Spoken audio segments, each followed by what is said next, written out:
Every time you escape, you weaken your soul. Think about it.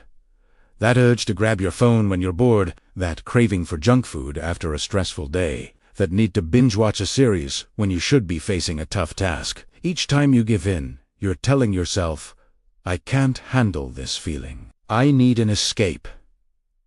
You're training your brain to run away from discomfort, not to overcome it. And in the long run, this makes you weaker, not stronger. We live in an age of instant gratification, a world designed to help us escape. Feeling a little down? Here's 1,000 videos to make you laugh. Feeling anxious? Here's a delivery app with every comfort food imaginable.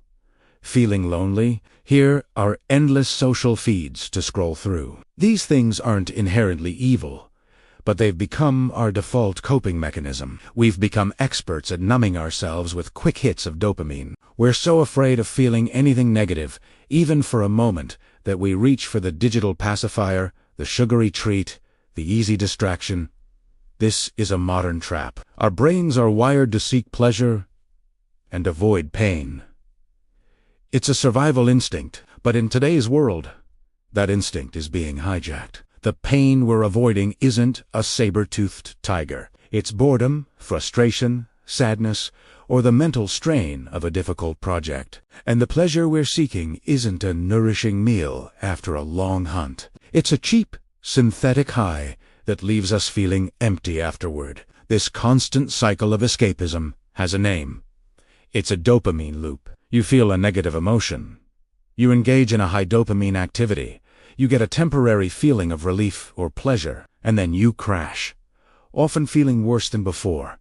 This crash then triggers the desire for another hit. Sound familiar? It's the same mechanism behind addiction. You're not just weakening your willpower, you're fundamentally rewiring your brain's reward system, making it harder and harder to find satisfaction in normal, healthy activities. The joy of reading a book, having a deep conversation, or going for a long walk pales in comparison to the intense, immediate rush of a notification or a sugary snack.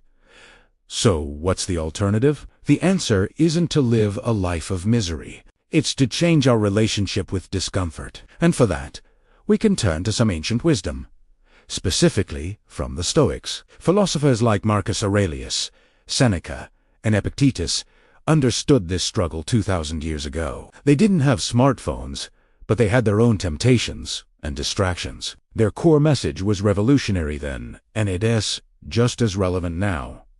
Discomfort is not something to be escaped. It is the very path to growth, resilience, and true happiness. The Stoics called this voluntary discomfort. The idea is to intentionally expose yourself to small, manageable forms of hardship. This is not about self-punishment.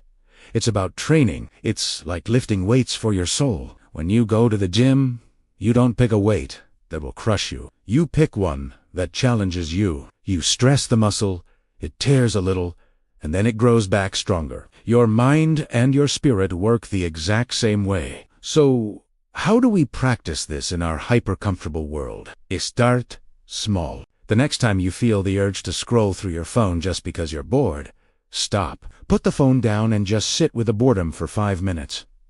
What does it feel like? It might be uncomfortable. Your mind might race. You might feel antsy. Good.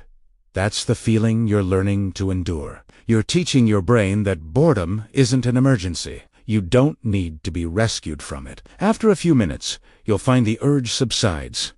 You survived, and you're a little bit stronger. Apply this to other areas. Next time you feel stressed, instead of reaching for junk food, go for a brisk walk, or just sit and breathe, and allow yourself to feel the stress without judgment. Notice the physical sensations, the tightness in your chest, the racing thoughts. Acknowledge them. By observing the feeling instead of immediately trying to numb it, you take away its power. You realize that feelings are just temporary visitors. They come and they go. This is what it means to start enduring instead of escaping. It's about building your discomfort muscle. Take a cold shower. Skip a meal. and experience a little hunger. Do a workout that pushes you past your perceived limit. Read a challenging book instead of watching a simple video. Have that difficult conversation you've been avoiding. Each of these acts is a repetition in your mental gym. Each one sends a powerful message to your subconscious. I can handle this. I am capable. I don't need to run. Think of the person you want to become. Are they someone who is easily thrown off course by a minor setback? Are they a slave to their impulses? Or are they someone who is calm, resilient, and in control of their own mind? That person wasn't born that way. They were forged in the fires of discomfort. They chose to face challenges head-on, again and again, until it became their nature. This isn't about becoming an emotionless robot. On the contrary, by learning to endure negative feelings, you actually open yourself up to experiencing positive feelings more deeply. When you're not constantly chasing the next cheap high, you begin to appreciate the subtle joys of life. A beautiful sunset, the taste of a healthy meal, the satisfaction of completing a difficult task. These things become richer and more meaningful. You're no longer a dopamine junkie. You're a connoisseur of genuine well-being. Let's create a practical plan. A 30-day challenge. Your own discomfort dojo. For the next 30 days, I want you to pick one form of escapism you rely on and commit to reducing it. Maybe it's mindless social media scrolling. Set a timer, use an app blocker, and limit yourself to 30 minutes a day. That's it. When the time is up, the phone goes away. Next, pick one act of voluntary discomfort to practice daily. It could be a 3-minute cold shower every morning. It could be meditating for 10 minutes without your phone in the room. It could be writing 500 words on that project you've been putting off before you do anything else. The key is consistency. Do it every single day for 30 days. During this time, pay attention to what happens. The first few days will be hard. Your brain will scream for its usual fix. You will feel the pull of old habits. This is the critical moment. This is where the growth happens. Don't fight the feeling, and don't give in to it. Just observe it. Say to yourself, there's that urge again. Interesting. And then gently redirect your attention to your chosen task, to your commitment. As the weeks go by, you'll notice a shift. The urges will become weaker. Your ability to focus will improve.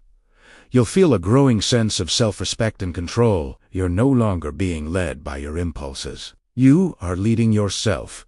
You're moving from being reactive to being proactive. This is the foundation of self-mastery. Every time you choose endurance over escape, you cast a vote for your future self. You are building a new identity, one small, difficult choice at a time. You are proving to yourself that you are not fragile.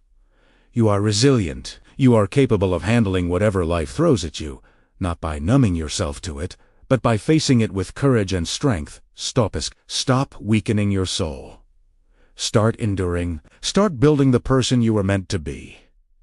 The path is simple, but it is not easy. It is a path of discomfort, and it is the only path that leads to true strength and lasting fulfillment. Your journey starts now. What'll be your first act of voluntary discomfort? Thanks for watching. If this message resonated with you, consider subscribing for more content on building a stronger mind and a better life. See ya in the next one.